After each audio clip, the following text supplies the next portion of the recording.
अस्सलाम वालेकुम स्टूडेंट्स आज हम हारून रशीद की शख्सियत और किरदार पे बहस करते हैं। तो इस सिलसिले में भी मैं आपको पैटर्न बताती आ रही हूँ तकरीबन हर खलीफा के बारे में कि सबसे पहले उसकी ज़ाहरी शख्सियत पे बहस की जाती है कि ओवरऑल उसकी शख्सियत कैसी थी, कैसा दिखता था। तो हारून रशीद के बारे में कहते हैं कि हारून बहुत खूबसूरत, जाज़िब और बावकार शख्सियत का मालिक था।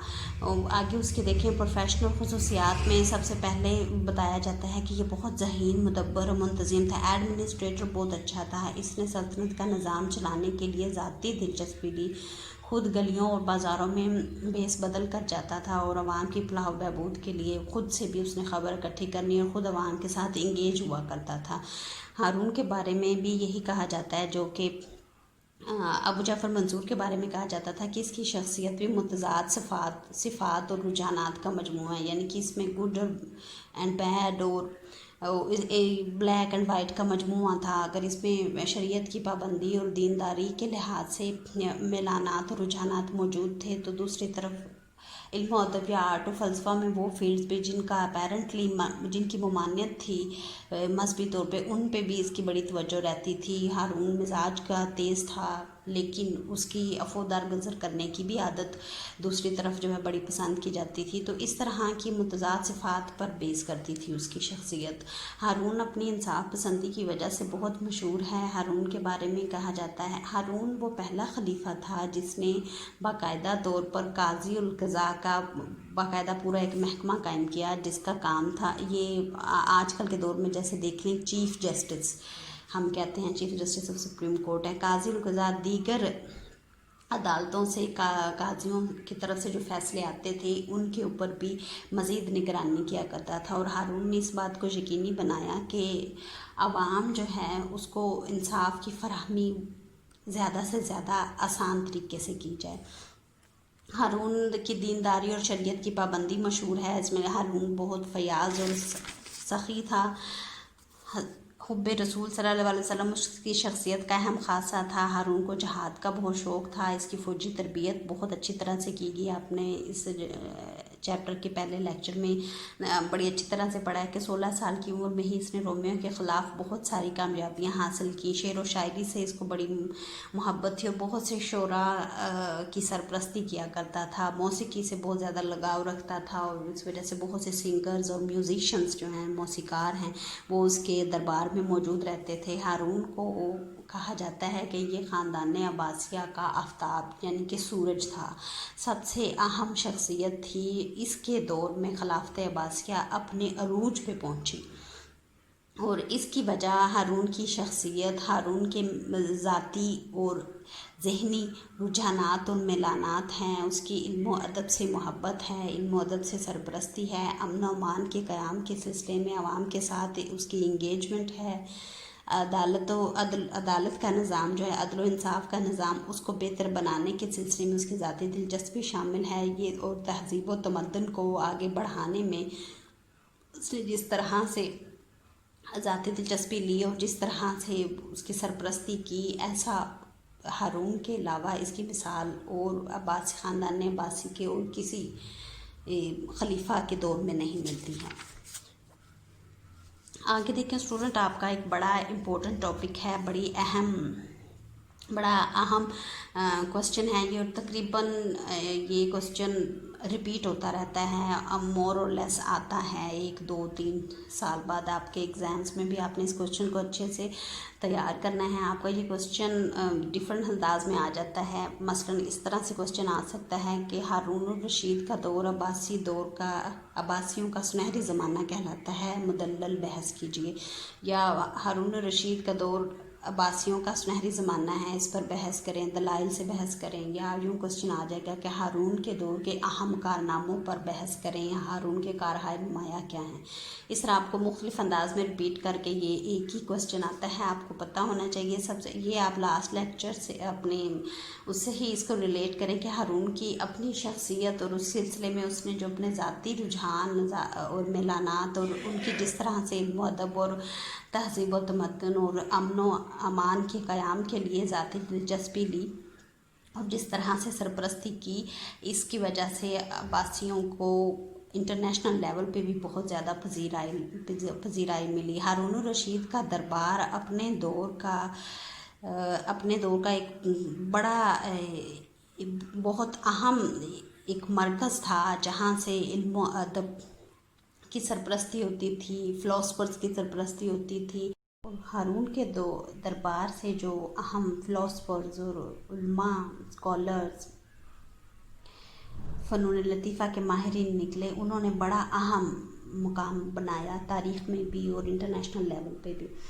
एक और दलील जो आप देंगे कि हारून रशीद का दौर अब्बासियों का सुनहरी ज़माना कहलाता है, वो हारून रशीद की अमन अमान के क़याम के सिलसिले में की जाने वाली कोशिशें हैं। हारून रशीद ने आवाम के साथ इंगेज होकर वो अमन बगावतों का मुकम्मल ख़ात्मा किया। उसके बाद आवाम की तरक्की और खुशहाली पे पूरी तवज्जो दी। इस तरक्की और खुशहाली के सिलसिले में इसने साइंसी ज़राए का भी इस्तेमाल किया, ज़राअत को भी बहुत ज़्यादा अहमियत दी, इंसानी हुनरमंदी पे, सनत पे बहुत तवज्जो दी और अपने तहज़ीबी और अदबी ज़ौक़ व शौक़ की बिना पर तरक्की और खुशहाली की राहें हमवार की।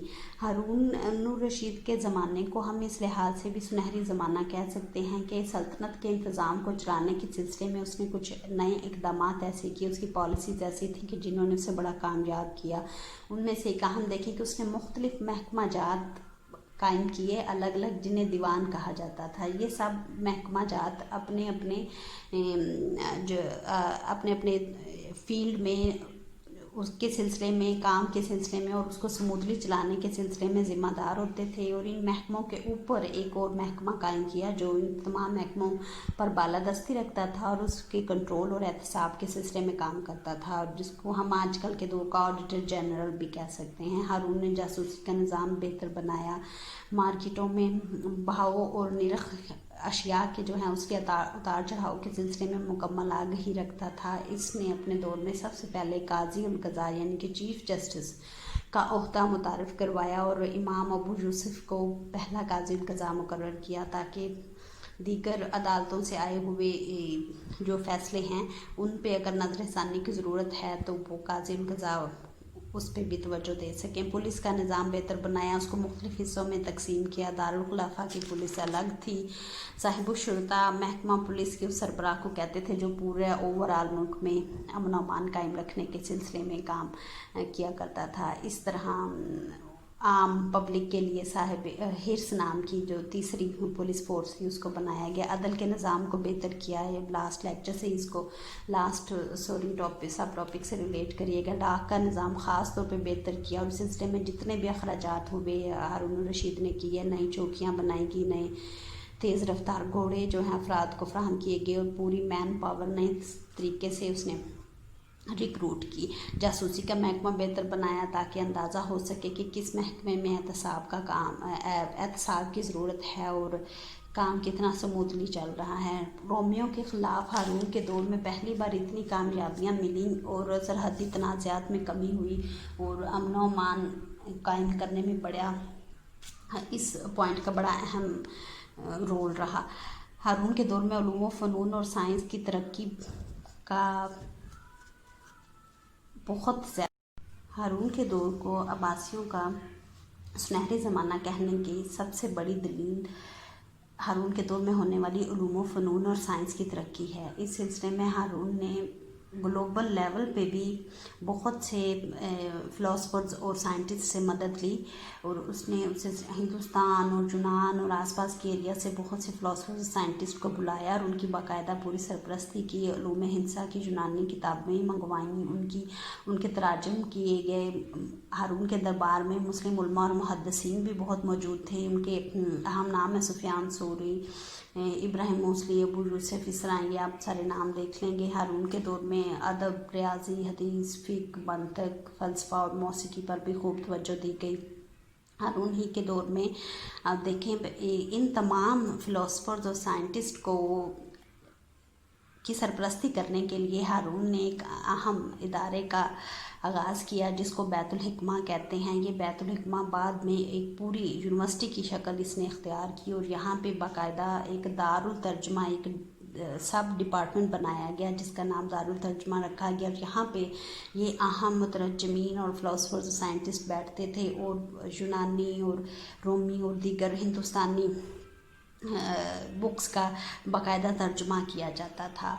और हारून ने बहुत जगहों से यूनानी फ़िलासफ़र्स की किताबें मंगवाई और फिर उनका बाकायदा तर्जुमा किया। उसे कुछ मुतरजमीन के नाम बता रहे हैं यहाँ पे, इब्न बतरी, यूहन्ना बिन मासवियर, सर इनके बारे में आप नेक्स्ट चैप्टर्स में भी कहीं मज़ीद डिटेल से पढ़ेंगे।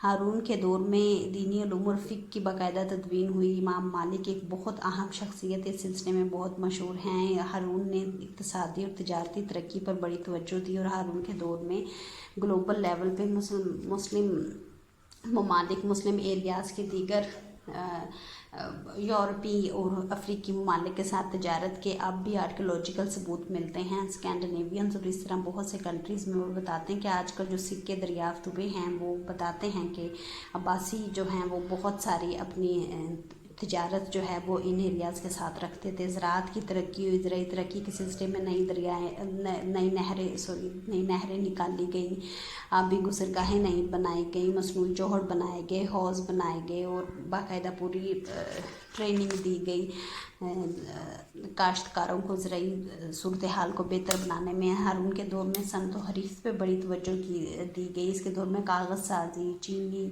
घड़ी साजी की बहुत जो मसनूआत बहुत मशहूर हुई। मुलम्मा साजी, नक्काशी, सामान आराइश है, और कपड़ा ख़ास तौर पे कि ऊनी, सूती, रेशमी, ये सारे और इनकी सनतें पूरी दुनिया में जाती रहीं। हारून के दौर में जितनी भी तरक्की हुई है उसमें बहुत हाथ आले ब्राह्मका का भी था कि ये ख़ानदान, इनमें ईरानी सकाफ़त की झलक भी नज़र आती थी। इसकी वजह से हारून का शाही दरबार भी उसी की झलक देता था, और ये ख़ानदान शोरा और उलमा और अदबा का बहुत ज़्यादा एहतराम करता था। इन सारी वजूहात की बिना पर बगदाद जो है उसने एक पूरा तहज़ीब व तमद्दन के गहवारे की शक्ल इख्तियार की हुई। हारून की दौर का एक और अहम कारनामा जो है ख़ारजा पॉलिसी है उसकी। हारून ने जो ख़ारजा पॉलिसी बनाई वो बड़ी अहम है, और उसने सफारती ताल्लुकात बेहतर बनाने के लिए सिर्फ तनाज़ात पर, जंगों पे और तलवार पे और वायलेंस पे ज़ोर नहीं दिया, बल्कि जहाँ पे मसालियत की ज़रूरत थी वहाँ मसालियत भी की गई। हारून ने इस सिलसिले में उंदलस की हुकूमत बनु उमय्या के साथ ताल्लुकात बेहतर बनाने की कोशिश की। उस सिलसिले में उसने सबसे पहले तो, क्योंकि पहले ही उसकी जंग बनु उमय्या के साथ नाकाम हो गई, तो उसके बाद उसने एहतियात और ख़ामोशी की हिकमत अमली अपनाई, और दोनों बनु उमय्या और बनु अब्बास के दरमियान में जो छोटी छोटी सल्तनतें थीं उनको खुद मुख्तारी देकर उनके साथ अच्छे ताल्लुकात कायम किए, और बनु उमय्या की सल्तनत के अच्छे ताल्लुकात नहीं थे उंदलस की सल्तनत के फ़्रांस की सल्तनत के साथ। तो हारून ने शाह फ़्रांस के साथ अच्छे ताल्लुकात बनाने की कोशिश की और उंदलस पर हमला ना किया, जिसकी एक बहुत बड़ी रीज़न आपस में कम्युनिकेशन का होना और वसी समंदर का होना है। और हारून इसलिए भी बनु उमय्या की सल्तनत के साथ ज़्यादा तनाज़े को जारी ना रख सका, क्योंकि वो भी मुसलमानों की सल्तनत थी, तो अगर वो वहाँ पे हमला करता तो इधर अहले बगदाद और आसपास के एरियाज़ में उसके ख़िलाफ़ बगावत की हो जाने के ख़दशात मौजूद थे। तो ये हारून की ये पॉलिसी जो है सिफारतकारी की पॉलिसी और मसालहत की और हिकमत अमली की, खामोशी की जो हिकमत अमली उसने अपनाई, वो उसकी सफारती जहानत की गमाज़ है।